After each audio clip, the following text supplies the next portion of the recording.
Sometimes, a man's face is not just what the world sees. It is what allows him to recognize himself. But what happens when that face is stolen? World War I was not just a war of trenches, of gas, or of endless mud. It was a war of horror that tore not only through bodies, but through identities. For thousands, the battlefield left them breathing but unrecognizable to their families and to themselves. The world would call them the broken faces. And yet, in this darkness, one man would rise. A man who would defy nature's cruelest wounds and make the impossible possible. This is the story of Harold Gillies, the Facemaker of World War I. When the first shots rang out in 1914, no one imagined the scale of the horror to come. But as the months turned into years, the Western Front became a theater of mechanized slaughter. Artillery, machine guns, poison gas, and a new terror, high-velocity shrapnel. Shrapnel didn't just kill, it disfigured. The face, delicate, exposed, and vulnerable, became a frequent target. Lower jaws blown apart, noses ripped away, eyes destroyed, faces reduced to twisted, bleeding ruin. These were not just wounds of war. They were wounds of identity.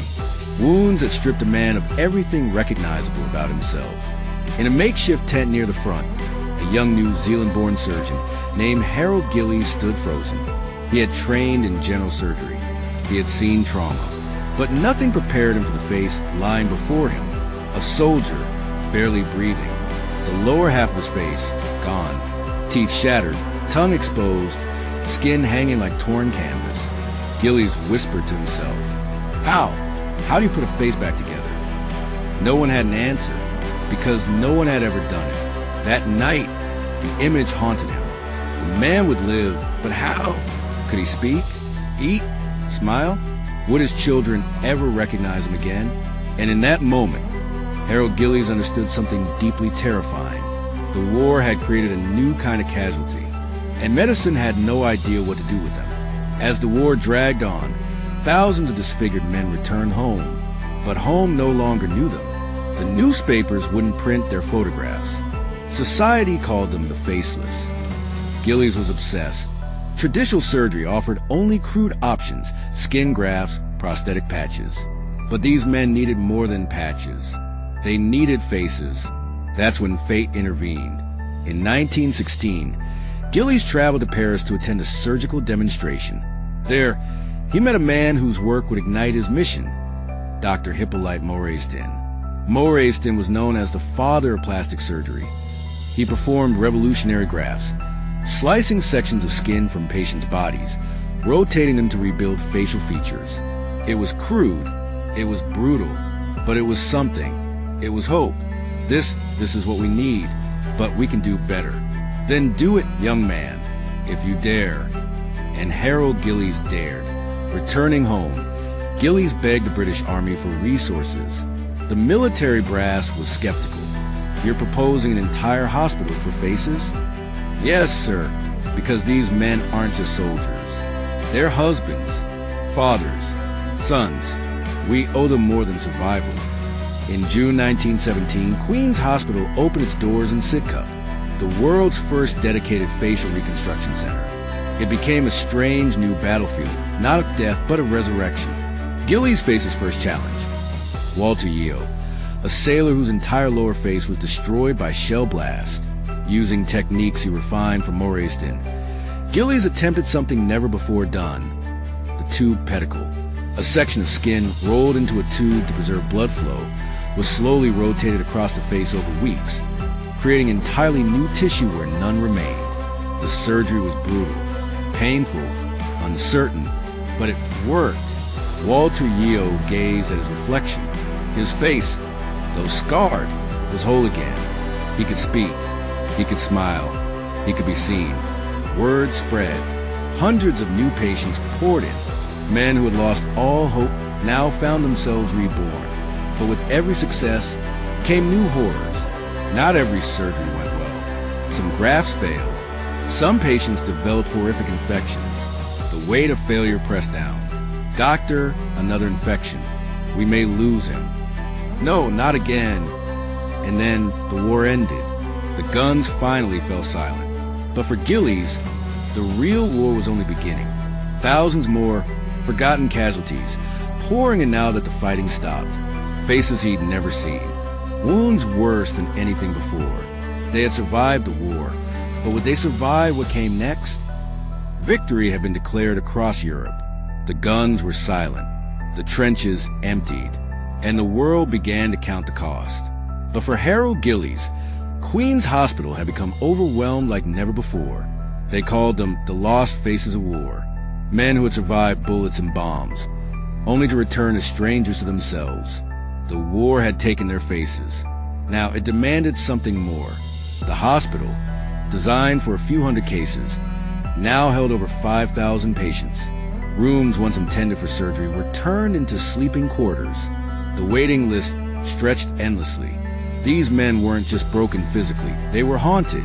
Haunted by their reflections, haunted by their children's screams, haunted by the mirrors they dared not face. What price was survival if the world turned its eyes away? Harold Gillies knew he needed to go further than anyone had ever dared. Skin grafts alone were no longer enough. He would have to reconstruct entire jaws, rebuild noses, create functioning mouths. He pioneered new forms of stage surgery, using skin from chest, forehead, and even distant parts of the body, rotating tissue across months to slowly create entirely new faces. Every man deserves a chance to face his child again, with dignity. Lieutenant Robert Baker had taken a shell blast at the Somme. His lower face was gone. Only loose skin hung where his mouth had once been. What Gillies was about to attempt had never been done before. It would take 3 surgeries. Skin tubes would be created on his chest, allowed to vascularize, then slowly transferred to the face. Over months, the skin would form a new jawline. Steady, sir. The blood supply is holding. We're building him piece by piece. We will get him home. For months, Robert Baker had worn bandages. For months, his face was hidden even from himself. Now came the test. Is that me? You're home, Robert. You're home. It wasn't perfect. The scars remained. But for the first time in years, Robert Baker could see a version of himself that could live again. Over time, Gillies' patients formed their own unofficial brotherhood. Men bound by wounds, surgery, and the strange, dark humor of survival. They jokingly called themselves the Guinea Pig Club. Cheers to the good Dr. Gillies. We give him the bits. He tries to glue us back together. In these quiet moments of defiant humor, Gillies found hope, not just in surgical success, but in the resilience of the human spirit. Not every patient could be saved with surgery. Some wounds were too extreme. For those men, Gillies commissioned artists to create the hauntingly lifelike facial prosthetics. Tin masks painted to resemble what had been lost. In public, these men wore their masks as shields, a way to protect others from seeing their brokenness. But beneath the masks, the pain remained. They were alive, but not whole. The strain on Gillies was immense. Each case was a battle against nature's cruelty. Every failure haunted him. Every loss gnawed at his conscience. How many more? How many can I save before the next one breaks beneath my hands? The price of innovation was steep, and yet he pushed forward. As if war's horrors weren't enough, 1919 brought another enemy, the deadly influenza pandemic. Queen's Hospital struggled to protect its vulnerable patients. The virus swept through the wards, claiming men who had barely survived the battlefield. The hospital became a war zone once again, this time against an invisible foe. Even victory carried its own casualties. Just when Gillies believed the worst was behind him, new survivors arrived, men who had been hidden away for years, forgotten cases far worse than anything he had seen before. Dear God, some faces seem beyond human repair. What have we done to these boys? What have we done? Dr. Gillies, you've done all you can. Some of these cases, you must learn to accept failure. These are not experiments, sir. They are men. They deserve the chance to live, not hide behind tin masks for the rest of their lives. You will bankrupt the crown if you keep pushing. Then let it bankrupt these men pay with their faces. I will pay with my hands. He had defied nature, defied infection, defied death, but a new, far more terrifying frontier was approaching. The worst cases were yet to come. Outside, the war was over. The world was rebuilding, celebrating victory. But inside Queen's Hospital, the war raged on. This was not a battle of nations. It was a battle for souls. His name was Private Samuel Carter, 24 years old, once a promising painter, engaged to be married. The blast had left him nearly faceless, both eyes intact, but his nose, upper lip, and right cheekbone were obliterated, an empty cavity of exposed tissue and bone. This is the worst I've seen. Am I beyond hope, doctor? There is no such thing, Private Carter. As long as you're breathing, we fight. Anna, loyal, but unprepared for the horror before her. You don't have to stay. I promised I would, and I will. Gillies watched the scene in silence. He had seen love collapse in these moments before, but not this time. Sometimes, hope did not come from medicine. Sometimes, it came from stubborn hearts. Gentlemen, what we attempt with Private Carter may redefine everything we know about facial reconstruction. Multiple pedicle flaps, bone grafting, cartilage reconstruction, an orchestration of living tissue that will require months of surgeries, each one building upon the last. Sir, the risk of infection is enormous. Yes, but so is doing nothing. The first incision was made. Skin from Carter's chest was harvested, rolled into tubular pedicles, and attached near the remaining facial tissue. The surgery stretched over hours. Each blood vessel, each nerve handled with infinite care. One slip, one unnoticed contamination, and months of work would be lost. The days turned to weeks. The pedicles thickened. The skin lived. Gillies monitored every detail obsessively. Temperature fluctuations, pulse rates, skin color. The body is an orchestra, every system in harmony, or the entire performance collapses. Doctor, Private Carter, massive hemorrhage. The blood vessels had ruptured.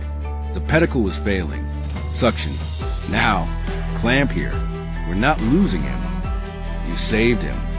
No, we just bought time. The fight continues. The complications made the surgery even more dangerous.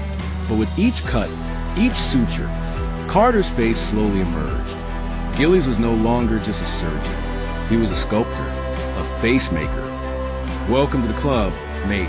You won't believe how much whiskey you'll need to keep smiling at strangers. In this strained community of survivors, humor was survival. Their faces bore the price of war, but their laughter defied it. Come in. A tall, stern figure enters, an officer from the War Office, Dr. Gillies. The Army Council is reviewing all long-term cases. Costs are unsustainable. Some believe your methods are excessive. Excessive? You conducted over 1,000 surgeries. Some believe we are prolonging suffering. That perhaps some of these men should not return at all. Tell them to visit my wards, sir. Look these men in the eye if they have the courage. Gillies' techniques were being criticized by some leading physicians. Too experimental. Medically unnatural. Unethical prolonging of deformity. At what point do we cross from healing into monstrous experimentation? Gentlemen, we do not have the luxury of cowardice behind our ivory walls. I see their eyes every day. The alternative is not healing or disfigurement. It is dignity or lifelong shame. I choose dignity. This time his face is nearly whole. A reconstructed nose. Rebuilt lips. His jawline supported by newly grafted tissue. The scars remained, but Samuel Carter had returned. I knew he would come back to me, thanks to the Facemaker. But just as one case closed, another arrived. Doctor, you must come quickly. This one. The soldier's entire face, including eyelids, cheeks, ears, and nose, was gone. The flesh was raw, gaping, barely recognizable as human. Gillies whispered, God forgive us. This would be the most impossible case of his career, and in its shadow would come the darkest decision of his life. The war had ended years ago, but its most broken survivors were still surfacing. And this was the most horrific face Gillies had ever seen. Surgeon. His name is Edward Murphy. Private. Artillery Division. Shell explosion. Immediate field report classified him as non-viable. Gillies angrily. And yet, here he lies, breathing. Surgeon, softly. Barely. No eyes, no nose, no jaw, no ears. His skin stretched across scarred, uneven bone. He had survived the impossible. But at what cost? Junior surgeon, hesitant. Sir, is reconstruction even possible? Gillies, long pause. Medically? Perhaps. Junior surgeon. But ethically? Should we? Gillies sat in heavy silence. He had spent years saving men others had abandoned. But this was something altogether different. Gillies, softly. He breathes. Therefore we try. Mores thin, raspy. You have surpassed even my madness, Harold. Gillies, I need your insight. No one else has dared attempt this. Mores thin, after long pause. The risk is monstrous. Gillies, intense. So was the war. The two surgeons exchanged a long, heavy gaze. Men who had stared too long into human ruin. Mores thin, softly. Then God help you. His mother, trembling. His sister, pale with fear. Murphy's mother, weeping. Is my boy still in there? Gillies, gently. Yes, madam, but he cannot speak, and he cannot see. Murphy's mother whispered, I'm here, Edward. I won't leave you. For Gillies, this was no longer medicine. It was responsibility. He could not save Edward's face, but perhaps he could save his soul. The plan was unprecedented. Stage 1, full lower jawbone reconstruction using rib grafts. Stage 2, cartilage from the ribs to shape the nose. Stage 3, 2 pedicle flaps from thighs and shoulders to cover and rebuild facial structure. Stage 4, eyelid reconstruction, the most delicate procedure of all. It would take over a year, with every stage risking infection, rejection, or death. Gillies to his surgical team. Prepare yourselves. This will be the longest campaign of our lives. Journalist 1, have you heard? Gillies is attempting something unnatural again. Journalist 2, rumors say it borders on butchery. The man's obsessed. The morbid experiments of Sidcup. Surgical hubris or heroism? The public grew uneasy. The government watched closely. The breathing was weak, the bleeding heavy. Each rib carved and wired into place to rebuild Edward's shattered jaw. The risk of sepsis hovered like a ghost over the room. Gillies calm, directing. Clamp tighter. Watch the pulse. Keep him warm. Nurse tense. BP holding steady. After 14 grueling hours, the first battle was won, but it was only the beginning. Official, stern. Dr. Gillies, you are attracting unwanted attention. Gillies, weary. Then let them come see him. Official, that's precisely what we're concerned about. This hospital represents the Crown's reputation. Gillies, rising in anger. These men represent the Crown's dead. But behind closed doors, the military began discussing whether Gillies' experiments should be halted entirely. For months, he carried the burden alone. Every man who survived was both his triumph and his curse. Gillies, soft prayer. Lord, let my hands hold steady. Do not let me fail them. The jawline rebuilt. The skin flaps slowly merging. The nose crudely but miraculously reformed. Edward Murphy, for the first time, resembled a man once more. Junior surgeon anxious. Sir, if the eyelids fail, the eyes may ulcerate. Gillies calm. We proceed. If we hesitate now, we lose everything. The surgical theater was silent. The scalpel poised to make its final, most delicate cut. But at the very edge of victory, a shadow was gathering. An accusation. A threat. A force that would not only challenge Harold Gillies' work, but threaten to destroy his entire legacy. For years, Harold Gillies had waged a war against destruction itself, against shattered flesh and broken spirits, against the cruel hand that carved men into strangers. But the battle was far from over. The medical establishment, once silent, now demanded answers. Gillies' methods, revolutionary, yes, but risky. Some called his work miraculous. Others whispered of madness. An inquiry was launched into Gillies' surgical practices. Accusations flew. Reckless experimentation, unnecessary suffering, playing God. These men were sent to war mutilated, discarded. Dr. Gillies gave them hope when none existed. But at what cost? How many lives did his surgeries imperil? How many did he condemn? Gillies sat quietly, eyes steady, hands clenched. One by one, men told their stories. Veteran 1, he gave me my face back. He gave me my life. Veteran 2, I lost more than my face. But thanks to him, I found myself again. But not all voices were so grateful. Veteran 3, anguished. I'm still a mask, a ghost, and no surgery can fix that. After hours of deliberation, the verdict was delivered. Dr. Gillies, your methods are unconventional. Your results, undeniable. We find no ground for legal sanction, but a warning followed. You will face stricter oversight. Your work must serve both science and conscience. The judgment cleared his name, but not his heart. The scars on those faces were deep, and so too were the scars within. He passed on not just technique, but compassion. The face is more than flesh. It is identity. It is dignity. His innovations would lay the foundation for modern plastic surgery. But for all the victories, the Facemaker's work was far from done. Another war was on the horizon, and with it, a new generation of shattered faces. The greatest battle was yet to come. The war had shattered thousands of men beyond recognition. Harold Gillies gave them hope and a new face. But his most impossible case was yet to come, and the world would question everything he had done. Edward Murphy was unlike any patient Gillies had faced. With nearly his entire face destroyed, he was a ghost trapped in a nightmare. Months of surgeries had slowly rebuilt the bones and skin, but the eyes, the very essence of soul, remained lost behind swollen lids. Gillies, softly, if we cannot restore his eyes, we cannot restore his life.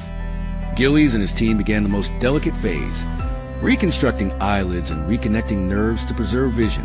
The slightest mistake could mean blindness or death. For hours, Gillies worked, steady and precise. Weeks passed. Murphy's eyes remained closed, his future uncertain.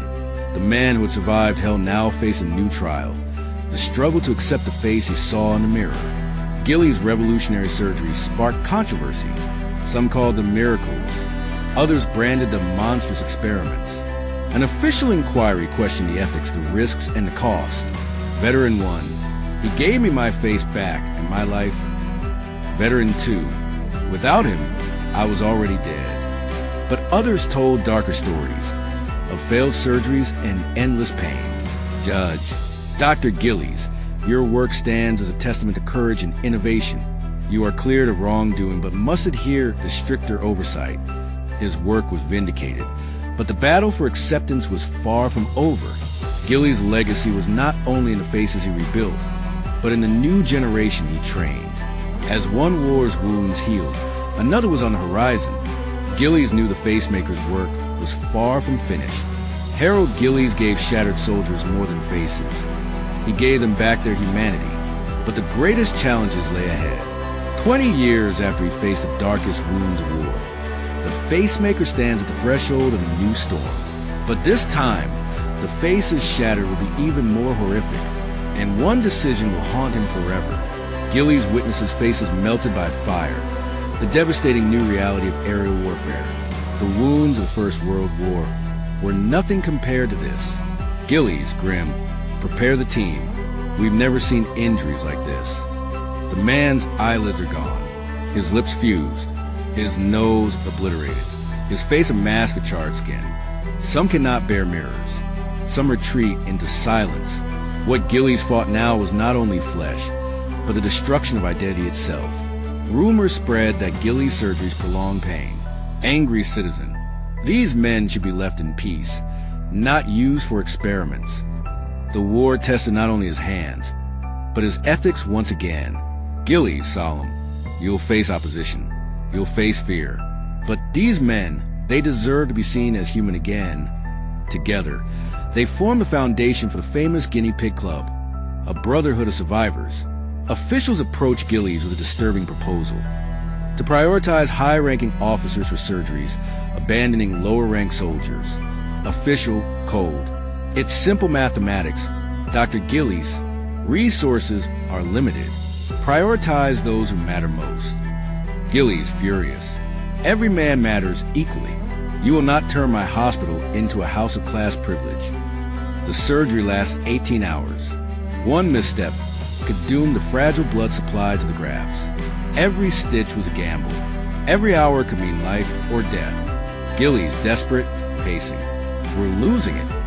McIndoe, if we take the graft down, he'll never survive another attempt. Gillies, soft, broken.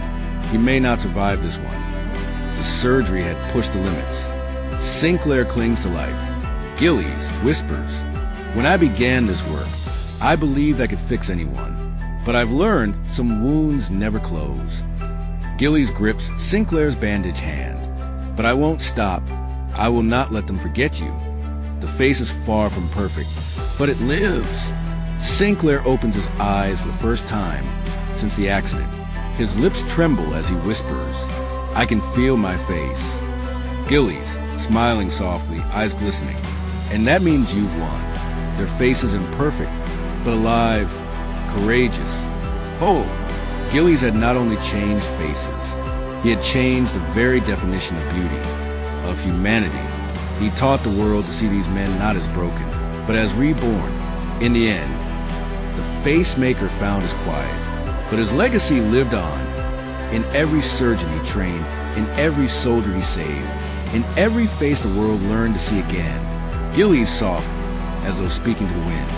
They will never be forgotten.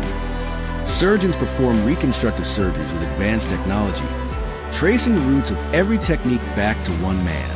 Today, every reconstructed face carries the mark of Harold Gillies, the Facemaker who defied war, who fought for dignity, and who reshaped not just flesh, but history. He didn't just rebuild faces, he rebuilt humanity.